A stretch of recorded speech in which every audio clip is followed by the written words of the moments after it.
Orang tua saya mengusir saya ketika saya berusia 18 tahun dan saya menjadi tunawisma. 10 tahun kemudian mereka bangkrut. Saya pria berusia 30 tahun dan orang tua saya tidak benar-benar ingin memiliki anak. Saya seorang anak tunggal dan hampir kebetulan hamil dari apa yang dikatakan oleh kerabat saya karena orang tua saya mengklaim bahwa mereka akan bebas anak ketika menikah. Masa kecil saya awalnya baik, tetapi saya pikir setelah saya mulai tumbuh dari fase lucu dan menggemaskan, orang tua saya kurang berminat untuk menghabiskan waktu dengan saya. Mereka berdua bekerja dan memiliki bisnis mereka sendiri yang mereka mulai bersama. Bisnis itu adalah hidup mereka, dan saya selalu menjadi yang kedua. Anggota keluarga lain seperti kakek nenek saya tinggal jauh di negara bagian lain, dan saya hampir tidak tahu apa-apa tentang mereka sampai saya dewasa. Jadi saya tidak memiliki keluarga lain di sekitar selama masa kecil saya. Saya praktis dibesarkan oleh TV dan guru-guru sekolah saya. Ulang tahun saya sendiri ketika saya remaja seringkali dilalui tanpa kehadiran orang tua saya, karena mereka hanya memberi saya sejumlah uang dan mengatakan kepada saya untuk pergi dan membeli apapun yang saya inginkan.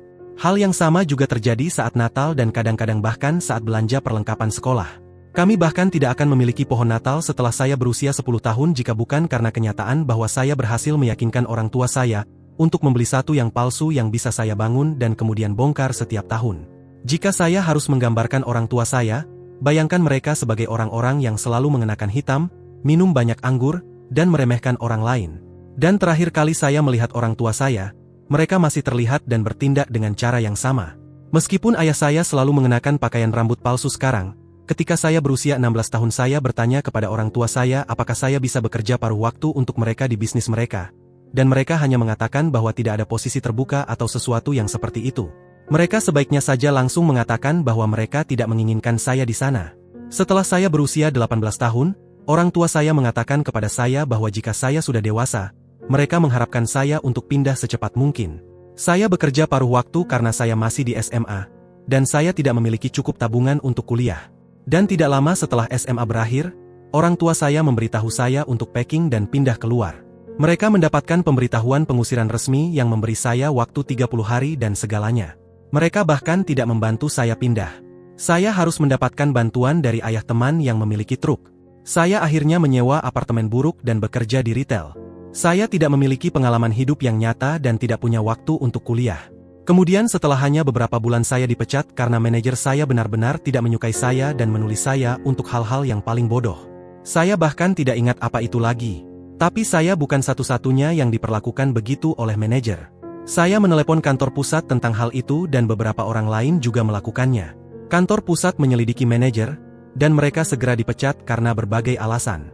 Banyak di antaranya yang sebenarnya tidak saya ketahui karena kebanyakan dijaga kerahasiaannya. Tetapi seseorang memberitahu saya bahwa pencurian rokok termasuk di antaranya, dan manajer itu perokok berat. Kantor pusat menolak untuk mengambil saya kembali dan hanya mengatakan bahwa mereka telah mengubah catatan untuk mengatakan bahwa saya dipecat daripada diberhentikan sehingga riwayat pekerjaan saya tetap bersih. Mereka mungkin menganggap saya barang rusak atau sesuatu. Saya cepat bangkrut karena saya buruk dalam mengelola uang sendiri dan tidak bisa menemukan pekerjaan yang stabil. Jadi saya kehilangan apartemen saya. Saya kembali ke orang tua saya memohon bantuan, tetapi mereka menolak untuk menerima saya. Bahkan hanya untuk sementara waktu agar saya bisa bangkit kembali. Saya akhirnya menjadi tunawisma dan tinggal di tenda di halaman belakang seseorang di musim dingin. Teman-teman saya semua pergi ke perguruan tinggi, beberapa di negara lain, dan saya hanyalah seorang anak miskin yang mengambil pekerjaan apapun untuk bertahan hidup. Penyelamatan saya datang ketika salah satu tetangga orang tua saya mengetahui bahwa saya tinggal di tenda dan menawarkan untuk menjaga saya sebentar agar saya tidak membeku. Dia membantu saya memaksa orang tua saya untuk memberitahu saya cara menghubungi anggota keluarga terasing saya yang lain. Orang tua saya tidak ingin memberitahukan. Saya kira karena takut dihakimi karena mengusir putra mereka dengan cara yang mereka lakukan. Tetapi mereka memberikan informasi dan memberi saya daftar rincian kontak. Dan kemudian mengatakan agar saya tidak mengganggu mereka lagi. Saya menelepon kakek nenek dari pihak ayah saya. Dan mereka sangat terkejut dan bahagia mendengar kabar dari saya karena mereka tidak pernah melihat saya sejak saya masih bayi. Dan saya adalah cucu satu-satunya mereka. Kakek nenek saya, setelah mengetahui situasi saya, terbang saya ke sana untuk tinggal bersama mereka secepat mungkin. Mereka basikali mengangkat saya. Orang tua saya bahkan tidak melihat saya berangkat di bandara meskipun diundang. Saya tidak memiliki kontak dengan mereka selama hampir 1 dekade. Kakek nenek saya mengatakan bahwa mereka membenci orang tua saya karena perlakuan buruk kepada saya dan secara hukum mengeluarkan mereka dari wasiat mereka. Orang tua saya diberitahu tidak senang mendengar itu. Tetapi juga mengatakan bahwa itu tidak begitu penting karena mereka cukup kaya dan tidak membutuhkan apapun dari kakek nenek saya. Betapa salah pernyataan itu. Setelah sekitar 1 tahun tinggal bersama kakek nenek saya mampu membiayai kuliah di perguruan tinggi komunitas. Saya mendapat gelar sarjana, mendapat pekerjaan yang layak berkat rekomendasi dari kakek saya, dan akhirnya kakek nenek saya menawarkan untuk menjual rumah mereka kepada saya sehingga mereka bisa pensiun ke Arizona. Nenek saya ingin tinggal di iklim yang lebih hangat karena musim dingin yang dingin semakin sulit bagi kesehatannya setiap tahun. Saya sedih melihat mereka pergi. Tetapi dengan senang hati saya membeli rumah itu. Mereka menjualnya kepada saya sepertiga nilainya. Dan saya akan melunasinya dalam beberapa tahun lagi. Pekerjaan saya membuat saya sering bepergian. Jadi saya bisa berada jauh dari rumah selama beberapa minggu. Bukan berarti saya keberatan bepergian. Saya tidak memiliki hewan peliharaan atau pacar atau hal-hal seperti itu. Saya tidak akan punya waktu untuk mereka sekarang. Tetapi dalam beberapa tahun ketika saya memiliki beberapa hal diatur saya akan menyisihkan waktu. Saya tidak ingin tetap menjadi lajang seorang diri selamanya. Kemudian suatu hari pada akhir tahun 2020 saya pulang setelah pergi selama lebih dari 2 minggu. Hanya untuk menemukan sebuah van besar berwarna putih yang tidak saya kenali di halaman. Saya bersiap untuk menelepon polisi ketika saya melihat logo dari bisnis orang tua saya di sisi van itu. Dan saya merasa takut. Ya, orang tua saya ada di sana. Mereka masuk secara ilegal dan tinggal di rumah saya. Dan mereka berani menyambut saya seperti kita adalah sahabat. Saat saya masuk, saya memberitahu mereka untuk segera pergi. Namun mereka menolak karena itu rumah nenek dan kakek saya. Saya katakan itu bukan lagi rumah mereka. Mereka menjualnya kepada saya ketika mereka pensiun. Mereka harus tahu itu jika mereka terlibat dalam hidup saya, tapi mereka melemparkan saya ke serigala 10 tahun sebelumnya tanpa pengalaman hidup. Kita bertengkar dan mereka menolak untuk pergi. Ayah saya mengatakan rumah itu milik orang tuanya terlebih dahulu dan itu berarti dia dan ibu saya berhak untuk tinggal di sana jika mereka mau. Saya masuk langsung ke kamar tidur saya, mengunci pintu dan menelepon polisi. Ketika polisi tiba mereka tidak membantu orang tua saya, mengklaim kepada mereka bahwa mereka sudah cukup lama di sana untuk memiliki tempat tinggal yang sepenuhnya bohong. Tapi saya tidak memiliki kamera untuk membuktikan bahwa mereka tidak berada di sana selama sebulan. Tetangga saya juga tidak memiliki kamera. Jadi kata-kata saya melawan orang tua saya tentang berapa lama mereka benar-benar berada di sana, dan mereka mengklaim hak penyewa. Mereka memberitahu polisi bahwa mereka memiliki perjanjian sewa lisan dengan saya, dan bahwa saya mencoba mengusir mereka secara ilegal tanpa alasan. Ibu saya bahkan menangis ketika mengatakan itu. Polisi memberitahu saya bahwa ini adalah perselisihan keluarga, dan untuk mengajukan eviksi dengan pengadilan untuk mengeluarkan mereka. Dan ini pada tahun 2020. Mendapatkan ke pengadilan untuk apapun memakan waktu lebih lama karena pandemi. Sementara itu orang tua saya menumpang di rumah saya tanpa bayaran dan menggosokkannya di wajah saya. Dari informasi yang saya dapatkan dari mereka, bisnis mereka bangkrut dan mereka menjual hampir semua yang mereka miliki untuk membayar hutang mereka. Yang mereka miliki tinggal adalah van dan beberapa barang pribadi. Jadi mereka mengharapkan untuk tinggal di rumah saya tanpa bayaran sewa untuk waktu yang dapat dilihat. Mereka juga bekerja. Keduanya segera mendapatkan pekerjaan baru. Ayah saya adalah sopir pengiriman. Ibu saya adalah asisten penjualan. Mereka mendapatkan uang, dan satu-satunya hal yang mereka kontribusikan adalah utilitas listrik dan air, yang pada dasarnya hanya memberi saya uang $100 setiap bulan dan mengatakan bahwa saya harus bersyukur mereka membayar saya apapun.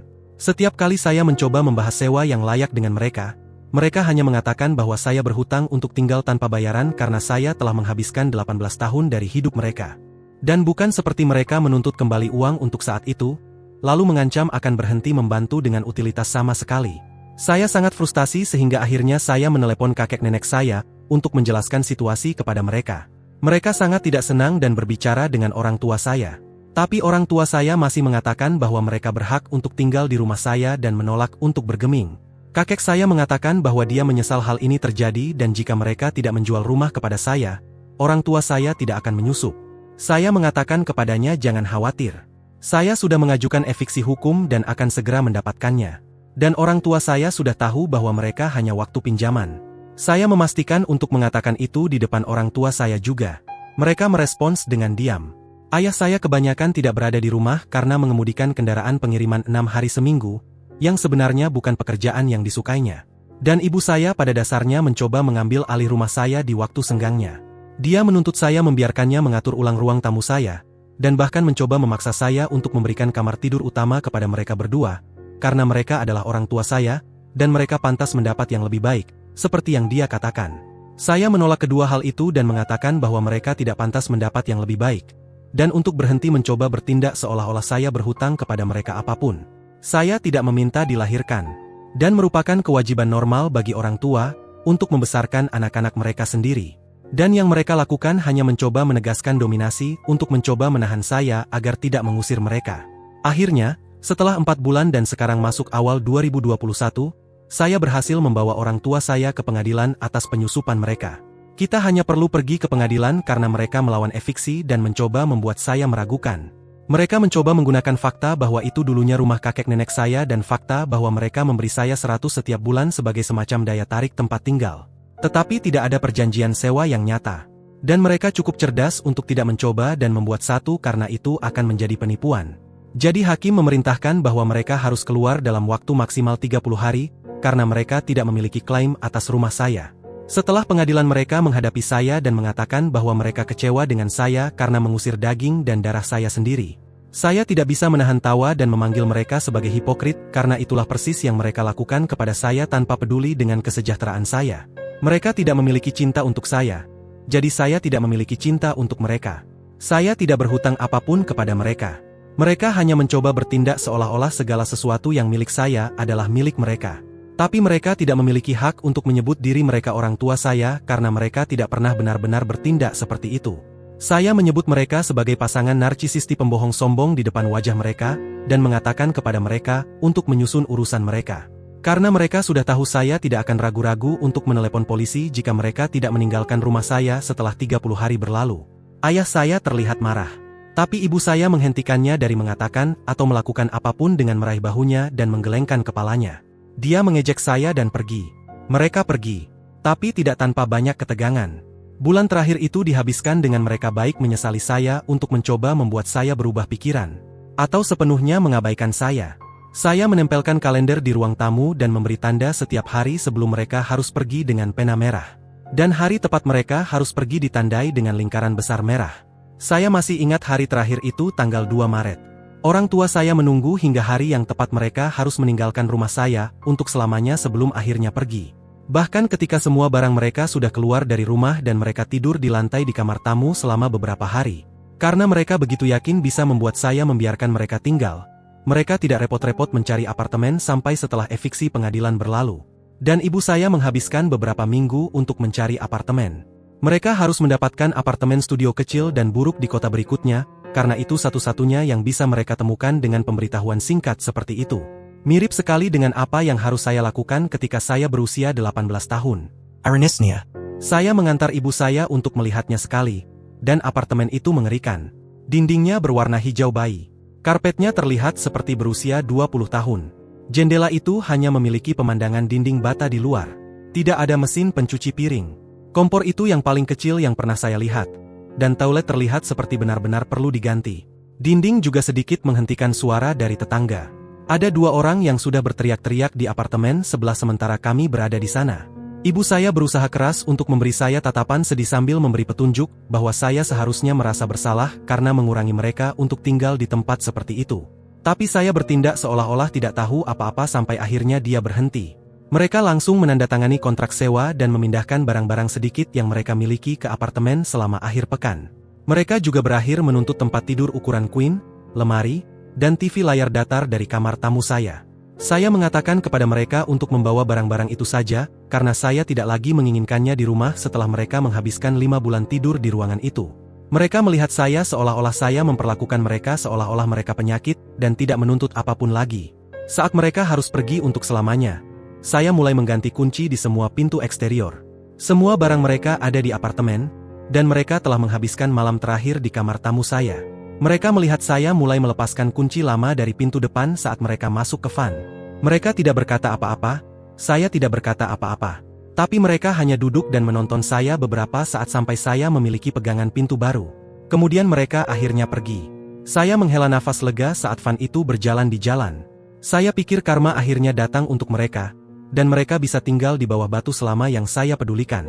Tetapi tidak, kakek nenek saya mendengar dari mereka baru-baru ini.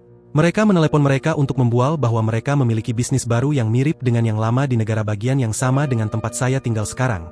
dan mereka pada dasarnya berada di jalur untuk kembali ke kehidupan seperti sebelum pandemi, yang membuat uang dan merendahkan orang lain. Saya sudah mencari tahu bisnis baru mereka, dan sepertinya bisnis itu berjalan dengan baik. Mereka memiliki banyak ulasan positif dan semuanya. Saya cukup marah, jujur.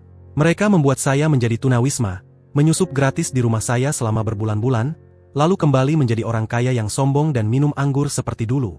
Jika karma itu nyata, itu terlalu lama. Saya ingin berterima kasih kepada semua orang atas semua saran yang membangun, dan banyak poin yang dibuat tentang menjual rumah saya menyadari memiliki manfaat. Saya telah bertanya kepada kakek nenek saya apakah akan menjadi ide bagus jika saya pindah lebih dekat dengan mereka. Mereka mengatakan bahwa jika saya ingin menjual rumah, maka silakan saja. Orang tua saya tidak akan tahu di mana saya berada jika saya pindah. Jadi sekarang saya sangat mempertimbangkannya. Saya akan melihat apakah perusahaan tempat saya bekerja bisa mentransfer saya ke selatan. Saya pikir saya tidak keberatan dengan iklim yang lebih hangat. Saya sudah membenci musim dingin sejak saya harus tinggal di tenda. Saya tidak memiliki banyak teman di tempat saya saat ini karena saya agak penyendiri. Jadi tidak akan terlalu sulit untuk memulai dari awal di tempat yang lebih jauh. Saya terikat dengan rumah ini, tetapi bukan berarti saya tumbuh di dalamnya. Jadi saya akan mempertimbangkan untuk pindah. Ya, saya memahami kebutuhan untuk lebih banyak kamera dan akan mencari tahu itu.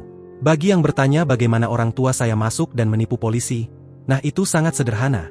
Orang tua saya masuk melalui jendela yang saya lupa terkunci. Mereka hanya menarik layar dan membukanya untuk masuk.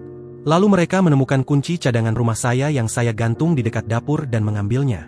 Saat mengklaim hak penyewa kepada polisi serta mengatakan kami memiliki perjanjian lisan sebelumnya, orang tua saya menyerahkan kunci rumah yang berfungsi kepada polisi dan berbohong bahwa saya membiarkan mereka pindah.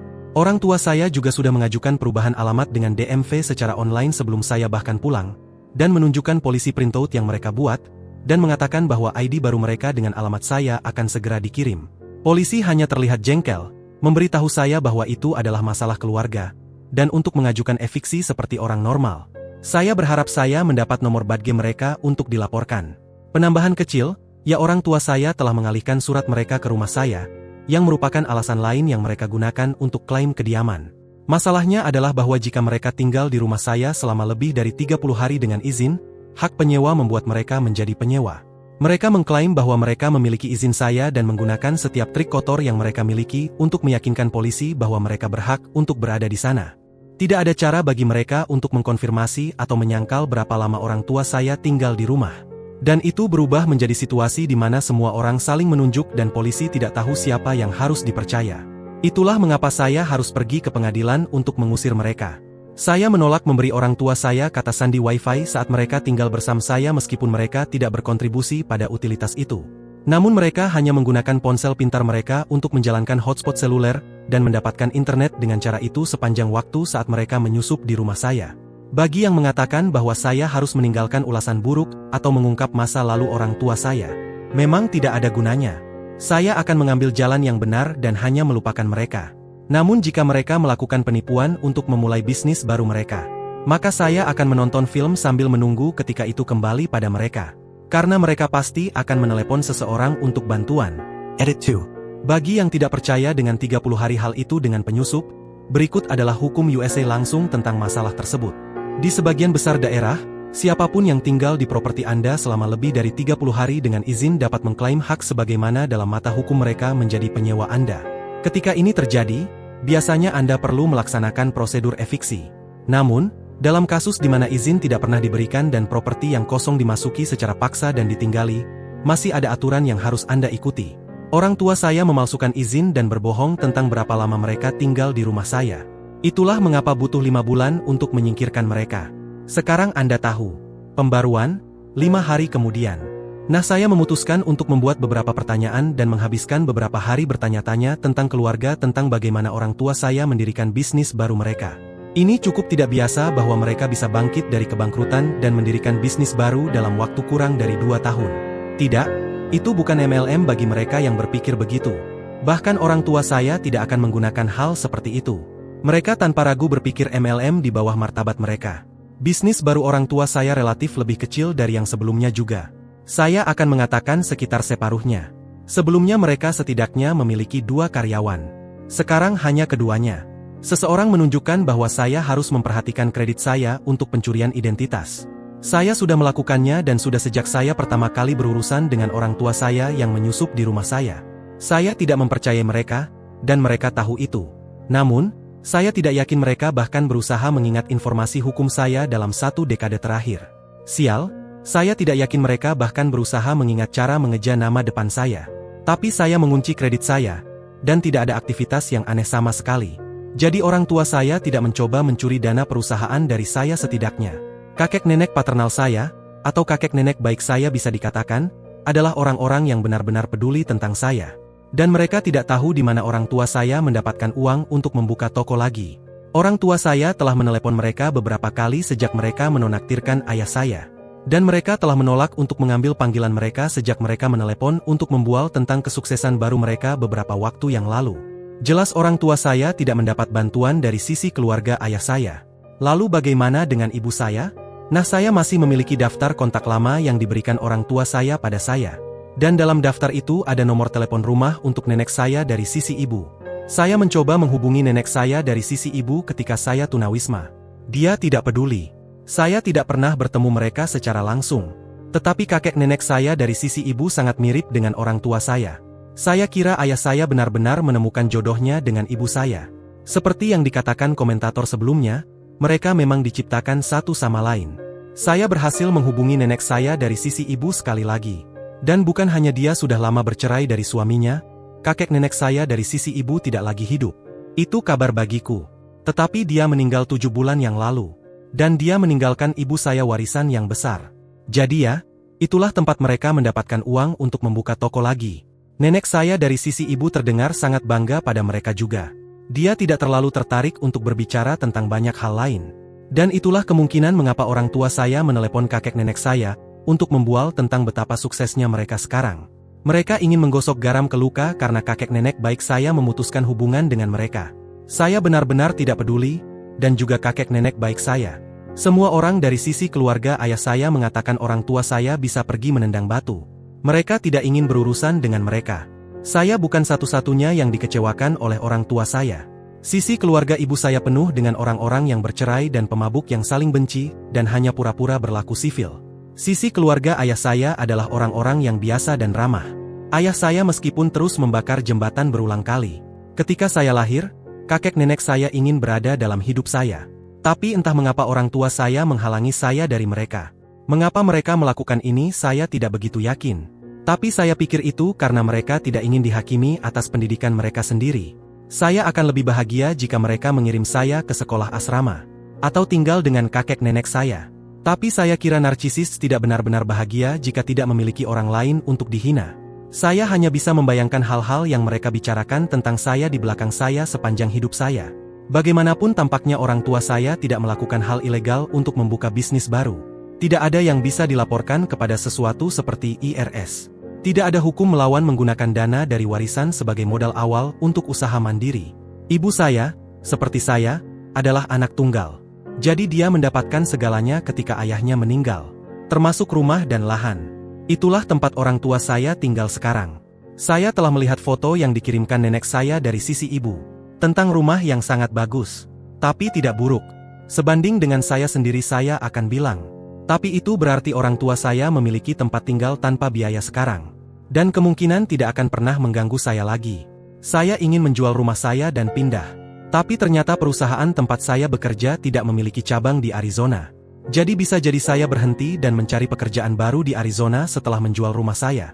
Atau saya tetap di tempat saya sekarang dan berharap orang tua saya meninggalkan saya sendiri. Saya sedang mencari pekerjaan. Karena saya benar-benar tidak ingin orang tua saya pernah menemukan saya lagi. Saya tidak akan pindah jika tidak mungkin, tapi saya lebih memilih bisa melakukannya. Akan sia-sia untuk menginstal lebih banyak kamera untuk rumah jika saya ingin segera menjualnya, tapi jika saya terjebak di sini, karena tidak bisa menemukan pekerjaan lain di Arizona dalam beberapa bulan mendatang, maka saya mungkin juga menginstal kamera di dalam dan di luar. Saya telah mendapatkan banyak saran bagus tentang jenis kamera yang akan dipasang dan di mana meletakkannya. Saya agak meragukan situasi yang sama akan terulang. Tapi saya hanya tidak ingin orang tua saya pernah mencoba mencari tahu saya lagi atas alasan apapun. Jika mereka membutuhkan bantuan saat mereka tua, saya tidak akan peduli. Mereka akan mendapatkan apa yang mereka berikan. Tidak ada. Mereka sudah mati bagiku selama sisa hidup saya. Dan sisa keluarga dari sisi ayah saya mengatakan hal yang sama. Jika suatu saat saya menjadi orang tua atau orang tua tiri, saya akan memastikan saya tidak pernah seperti orang tua saya.